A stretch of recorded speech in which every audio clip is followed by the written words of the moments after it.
Hey everyone, and welcome to the channel. So today we're going to take a look at this 2022 Dodge Charger SRT Hellcat Widebody. Massive shout out to Carolina Auto Direct for providing this muscular sedan for me today. They have a massive selection of pretty much brand new inventory. That link is down in the description. The Hellcat that you see behind me is finished off in knuckle white with an MSRP right around $77,000. And what powers this Hellcat is a 6.2 liter supercharged V8 paired to an 8-speed automatic transmission. It pumps out 797 horsepower, 707 pound-feet of torque. All of that power sent to the rear wheels. This weighs in right around 4,600 pounds. It'll do 0 to 60 in 3.5 seconds with a top speed of 196 miles an hour. It also has a fuel capacity of 18.5 gallons, so you'll expect to see around 12 miles per gallon in the city, 22 out on the highway. This also has a wheelbase of 120 inches. Its overall length is 201. It has a width of 78.3, a height of 57.6, and its ground clearance measures in at 4.5 inches. As we work our way to the exterior styling now for this family sedan, this has a very muscular appearance to it, definitely very different from any other sedan. Well, we're going to start off with the hood because it has a nice bulge in the middle along with 3 functional inlets. There's 2 heat extraction vents in the back and then the massive inlet right in the middle to provide a lot of cooling to that engine and just gives it a really muscular look for that hood. There's plenty of cutouts also in the grille just underneath that. Has a very narrow and wide appearance to it. A lot of cutouts in the middle as well as both corners. This also has LED headlights, DRLs, and turn signals. They're about the same width as the grille, so they match very nicely, a very sleek design to them. There's also a large cutout just underneath that grille right in the middle. So this sedan is all about cooling to that supercharged engine, but also gives it a really nice look. Now, being the wide body, these fender flares stick out roughly 3 inches farther on both sides compared to a non-wide body. So it definitely adds a little bit of girth to this, and especially having the 20 by 12 inch wheels, you need those to make it look very nice. Now, behind those wheels are the red brake calipers. This has 6 piston Brembos up front, and then we have the single in the rear. I love the black and white theme going on, especially with that multi-spoke design. Now, this has body colored side mirrors. There's no sunroof for this model. All of the window trim is blacked out as well. Very subtle lines running down the side, but even from this angle, you can still see those fender flares. That's how much they stick out. Now, this also has the Hellcat badge just behind that front tire. Very nice lines in the door, give it a distinctive look as well. And then for the rear, this has a massive trunk mounted wing finished off in white. There's the backup camera, the SRT Hellcat badge. This has a set of LED taillights with the connector bar running right through the trunk just to tie it in nicely. There's vents on both sides, parking sensors, and then the dual exhaust in the lower section. And then from this angle too, you can see those fender flares sticking out a good bit. It's a must, I think. You have to get the wide body if you're getting the Hellcat. It just gives it a cool look.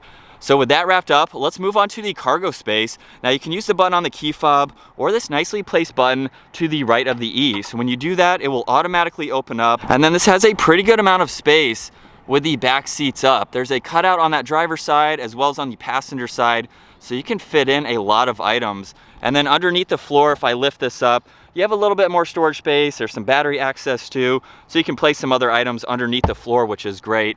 And then of course you can fold the back seats down, which gives you a lot more interior space. So for this family style sedan, you definitely have a lot of room. Now, there's no power trunk lid, but you can just grab this massive wing and easily close that. And then from there, we can take a listen to this V8 because it does have remote start. Let's let it come to life. And it sounds very nice. Now, you can shut it off by using the key fob too if you'd like to, and then from there we'll just unlock it as there's no button on the rear door handles. It would be nice to see that to match the front ones though. And then for the interior on this model, we have the full red leather seats. There's a 2-tone design for the door panel with the red and the black. There's the window control, a little bit of storage in the lower section, and then we have the full red leather. Definitely a great contrast with the exterior white.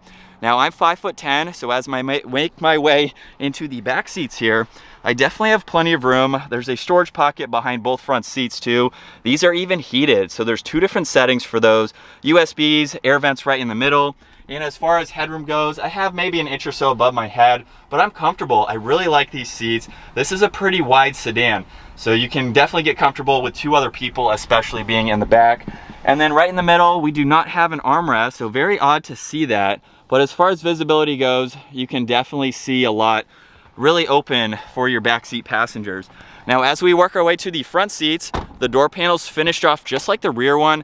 However, there's the addition of all the window controls, side mirror adjustments. There's even memory seats too, and then a lot more storage space, some more of those brushed chrome trim just underneath that grab handle. And then the front seats have a lot more lateral support to them. The SRT badge is right in the middle, and then all the automatic adjustments are down on the side. And it's just as easy to enter these front seats. It is a low vehicle, which makes it nice. Now the steering wheel is covered in solid and perforated leather, has some nice brush trim to it in the lower section, but let's fire this Hellcat back up. With my foot on the brake, that red button is over on this right side, and we can bring this to life.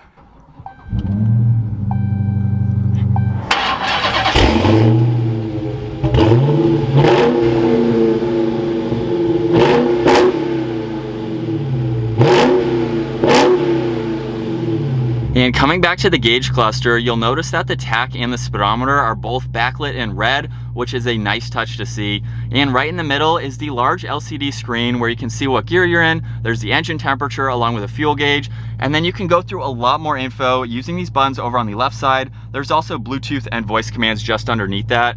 So currently you can see miles per hour. If I scroll down, there is a lot of vehicle information to go through and all of these vitals that you can monitor just depending on what you'd like to see. This also has a lot of performance tabs that you can look at as far as your lap timer. You have G-force meters, your braking distance. You even have quarter, eighth mile. You have a lot of different timers that you can set up. You can look at fuel economy, which really isn't too important for this vehicle. Look at your trip information, also pull up your music, any messages that you may have when you have your phone set. And then for the screen setup, you can actually configure what you'd like to see in the upper left, upper right. You can have your current gear, your odometer. It's very nice to be able to set up this entire screen just based on what you need to see. So I do like how configurable that is. Now over on this right side is all the cruise control settings. This even has steering wheel mounted paddle shifters. And then underneath it, there's volume on this side. Tuning is underneath that left paddle. So it's nice to have those hidden away. And then over on the left side of the steering wheel is all the headlight adjustments, dimmer switches for the gauges. There's a cool trim piece surrounding one air vent. And then we have more stitching on the dash leading all the way to the center infotainment system. Now there is a lot more information that you can go through.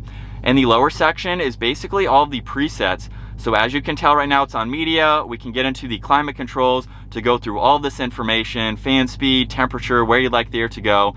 There's even controls for the heated and ventilated seats along with the heated steering wheel, so you can quickly get to those along with all of these apps. There are so many different things you can go into. There's the performance pages, which is essentially what I showed in the center gauge cluster. You can even go into the SRT where you have different driving modes. So you have track, custom, sport, and an auto setting. If we go back to the dashboard, you can even adjust the shift light and control launch control. So it's very cool to have that. There's the active line lock as well. So if you're at the drag strip, you want to burn some tires, get ready, get them warmed up, you have that in this factory vehicle. There's also another pages tab that we can go into for the performance pages, and it does take a little bit of time to load. But with it up, you can look at all of this. You have so many different gauges that you can pull up, so you can have them in a larger screen if you don't want them in the center gauge cluster. You can even look at your dyno graph. If I give the vehicle some gas, you will see those adjust. This is pretty awesome to see. There's race options too, kind of what I just went over, even a race cooldown. So again, you have a lot of performance tabs to go through, and then general information like your heated and ventilated seats, different controls and settings that you can go into. There's also a shortcut for your phone when you have that paired. You can even go to all more of the general settings and then back to that performance pages tab because it is in the lower section. All of these are configurable, so you can drag and drop whatever you'd like and set this up however you need to. Now on both sides of that screen is another air vent with more of this trim, gives it a really nice accent. And underneath that, there's all of the physical buttons for power and volume for the radio. Tuning is on that right side. You can shut that upper screen off. So if you're doing some spirited driving, you don't want to be distracted, you can do that. There's launch control along with SRT, so a shortcut to that page I already showed. There's the parking sensors, and then all of the physical buttons for your climate adjustments. So if you're not using them in the upper screen, you can quickly get to your fan speed and your temperature to be able to adjust those. Now in front of the shifter, there's a 12 volt and a little bit of storage. You could place your phone or other items. There's also a small storage bin on the right side of the shifter. And then with the shifter, I will put it into reverse. You will see the backup camera up here with the guidelines, so it's nice to have those graphics. Now in order to use those steering wheel mounted paddle shifters, I can put this into the manual setting, and now you can shift using those, or you can actually shift using the shifter itself. There's more of that trim surrounding all of that, and then right in the middle, you could use this as a storage area if you'd like to, but if you open it up, there's 2 cup holders along with a little bit of storage right in the middle. And then for the center armrest, it has a nice contrast being black against this red. There's a lot more space with this removable tray along with some auxiliaries, so you can charge a lot of electronics and have them down in the center. And then for the glove box, it has an ample amount of room with that split shelf design, which is nice to see. We'll take another look at these beautiful seats. Very nice to see that red leather. Up in the middle, there's some garage door buttons along with the dome lights on both sides, and this even has a sunglass holder, which is very convenient to have. So now that we're setting off behind the wheel for this Dodge Charger, I do have the black key, so just to disclose that, I do not have the red key, which does unleash the full potential for this family sedan. This is also a dealer vehicle, so there's only so much I can do. But even with the black key, you still get 500 horsepower, so it doesn't really limit it that much compared to the full potential that it does have. We're gonna drop it down a couple gears here, and we'll give it some gas. This is well broken in. So from 3rd gear, that still gets up and moves. That wasn't a hard acceleration. I should probably go to another gear here in a second. But still with 500 horsepower, it's still plenty quick. It's a really cool family style sedan. And the reason that I say that is because you could absolutely daily drive this. You could use this if you want a performance-oriented vehicle and you still need the practicality of having the back seats, having a large trunk. This is a perfect daily driver. You can tone it down to whatever mode that you want to. I'm gonna keep it in track, of course, for today's video. But you have so many different settings to really have fun with this. And from 2nd gear, let's do another acceleration. Let's straighten out first. Here we go. This is a heavy vehicle. I wouldn't say that was really that fast. It definitely moves and gets up to speed. And of course, if I had the red key, it'd be a little bit different with an extra 200 horsepower. That will definitely make a massive difference. But even in what I'm able to do today, it definitely gets up and moves. It's a quick sedan. And the miles that I've put on this, I've been in Hellcats before, so this isn't the first one that I've driven. It's pretty quiet. Under normal driving conditions, it's comfortable, it's smooth. It's very nice. I will say for the price point, there have been people that saying the interior is not really up to date or up to par with how much these go for. But let's face it, if you're buying this car, you're not just deciding one day that you're gonna pick this up because you can afford it. If you want a Hellcat, you know what you're getting. You know you're buying this for the power, all of the tech for the power, but at the same time too, it has the creature comforts that you're looking for to be a great daily driver. And so with it in 1st gear, here we go.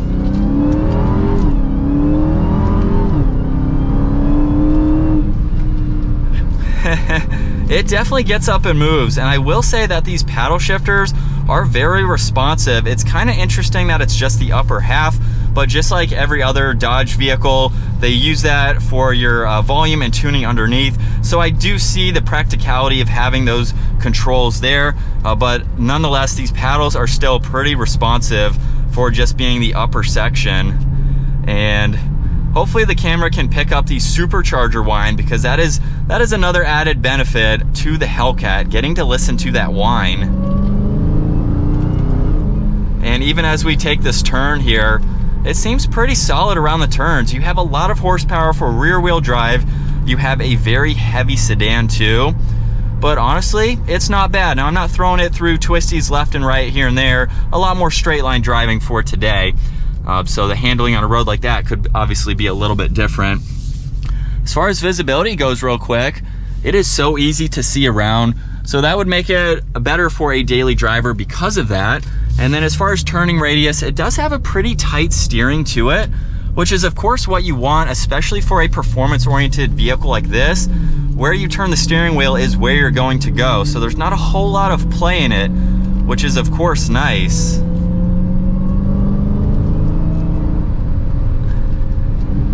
And honestly, the exhaust really isn't that loud for this. You hear a lot more of the engine and the supercharger than you do that exhaust. Now under acceleration, of course, that is going to be a little bit different. But yeah, the Hellcat Widebody, such a cool family style sedan. Brakes do a good job coming to a stop too, as we have traffic here. But it is a very nice family style sedan. And we get to have another acceleration here.